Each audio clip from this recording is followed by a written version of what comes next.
In Gippsland, firefighters are concentrating their efforts on a fire in the open-cut coal mine near Morwell. It's already forced the Hazelwood power station to scale back production, and there are fears it may burn for weeks. The big fire in the Snowy River National Park has burnt out around 10,000 hectares but currently presents little threat to homes. While across Gippsland last night, more than 600 people had to flee their homes as thousands of firefighters worked to hold back the flames. From the Latrobe Valley, Sarah Farnsworth reports.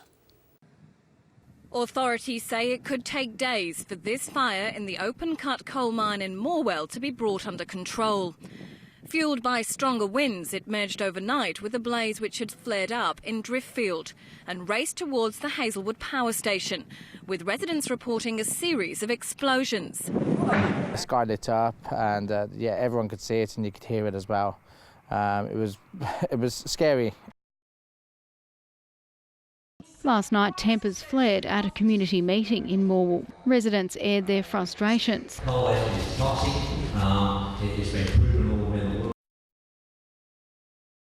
Hundreds of locals are expected to go to a protest meeting in Morwell on Sunday, where they'll test whether there's support for a potential class action against the mine's owner, GDF Suez. We're going to collect data to find out whose businesses are suffering and how much they're losing and what are the health issues. They're scared and they're starting to get annoyed now, like it was going to be over in 2 weeks, it's going to be over in another 2 weeks. Locals are considering a class action for health costs and business losses. We're probably 30% maybe down, so which is a lot in anyone's figures, isn't it? They tell us to stay and we can't. We can't breathe. Everybody has a story about somebody who's been sick or somebody who went to the doctor and had blood tests that showed things were in their bloodstream that shouldn't be. It's enough to see Australia Post suspend delivery in parts of Morwell, deciding the smoke is too hazardous for its posties. It's a point not lost on organisers of a public rally to be held at Kernot Hall on Sunday at 2 o'clock. If there's going to be a royal commission or something like that, which we're pushing for, then perhaps we need to tell the local people that they need to be collecting data on every visit they go to the doctors, any health issues.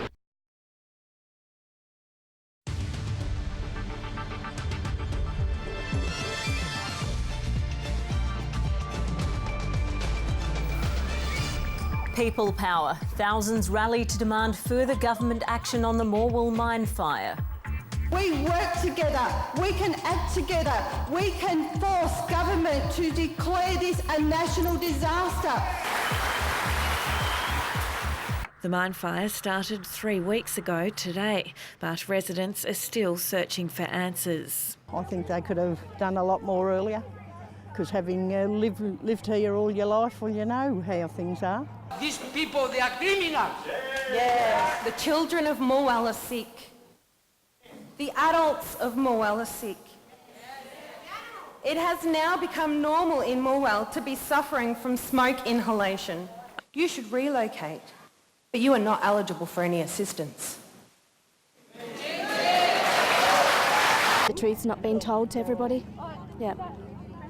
This is my livelihood. I work here, I live here, my kids grow up here. I just want to make sure that they're safe, their future's safe. And they packed the town's hall to let their frustration out. They're too expensive. After the speeches, residents marched as one. Our children need to breathe. We need to breathe. To say that there are no long-term health impacts is just wrong. No more suffering. Doesn't matter that our minds are burning, we're breathing in so many toxins that it feels like we're going to die. I've had breathing problems and rashes, and I don't feel well. Protesters here today are calling on the state government to provide relocation assistance to all Morwell residents that would like it, not just those in the south or in a certain financial bracket. Declare this a left behind by the government and thought of as, oh, look, it's just a small country town, no one gives a crap. As long as Melbourne gets their power out of us, they're happy. Earlier, they gathered to ask the hard questions. Who is talking realistically about how to support all families in Morwell? Among them, teacher and mother of 4 Erin Brewers, who earned a standing ovation.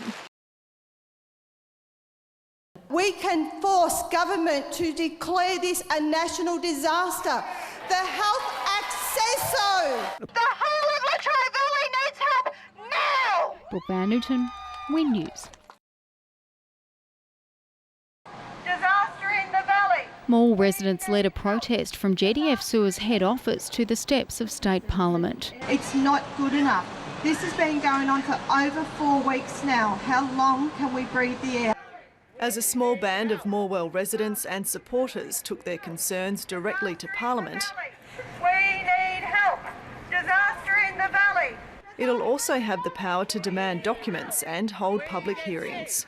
We want to be consulted about the terms of reference on the judicial review. We don't want to be left in the dark.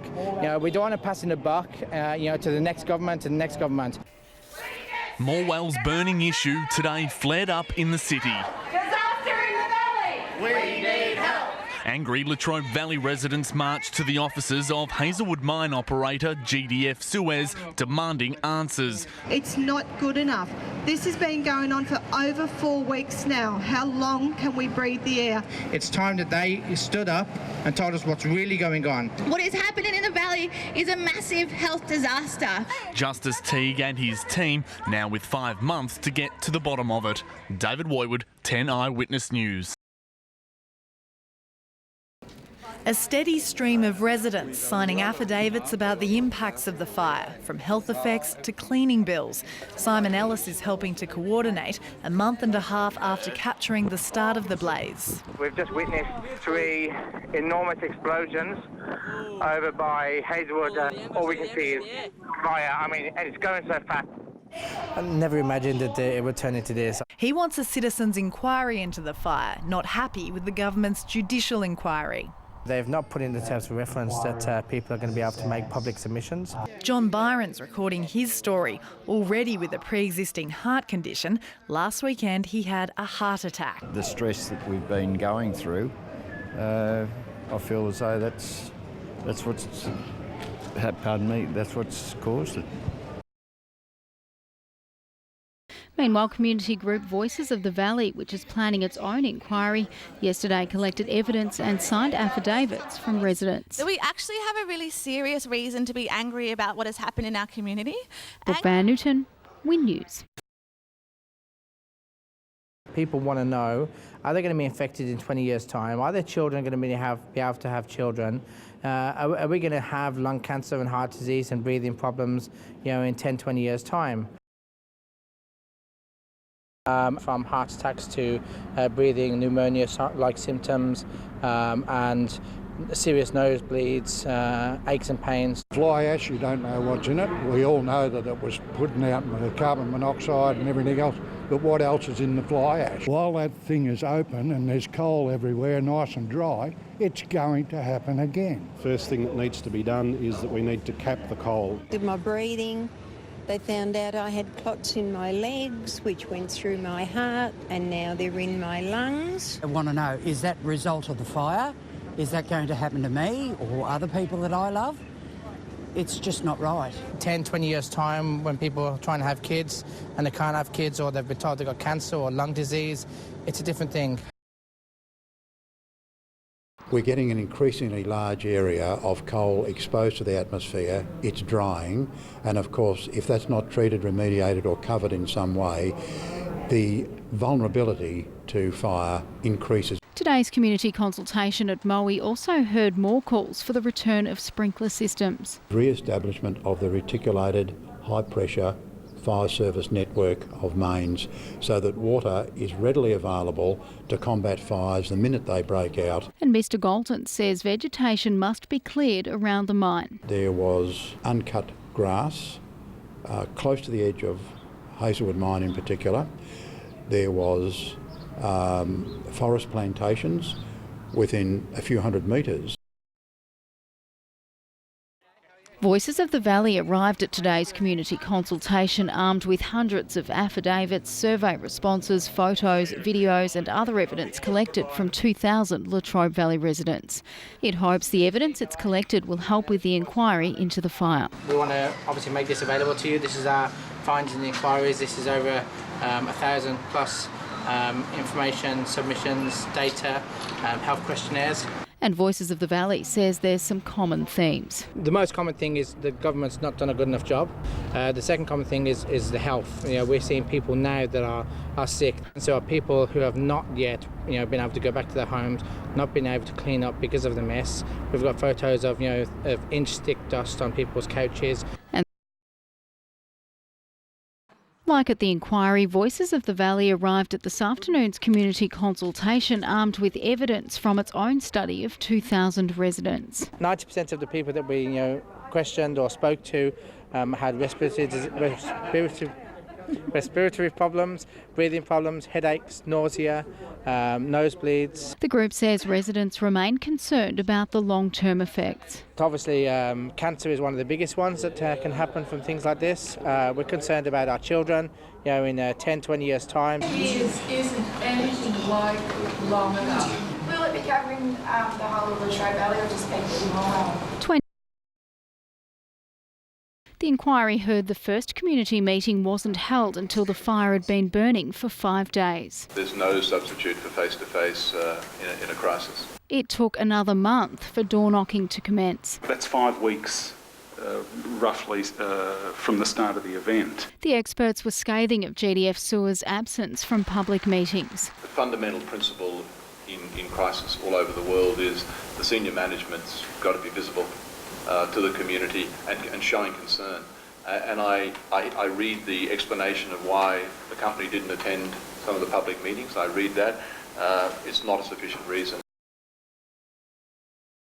The community group born from the Hazelwood Mine Fire was out to ensure its voice was heard today. We're actually here as the Voices of the Valley today to actually say to the government that our community needs help. There's a lot of people in our community that are still very sick. The group is rallying for education and funding for doctors, as well as financial help for those struggling to afford medication. We want a health audit. We want to see why people are sick.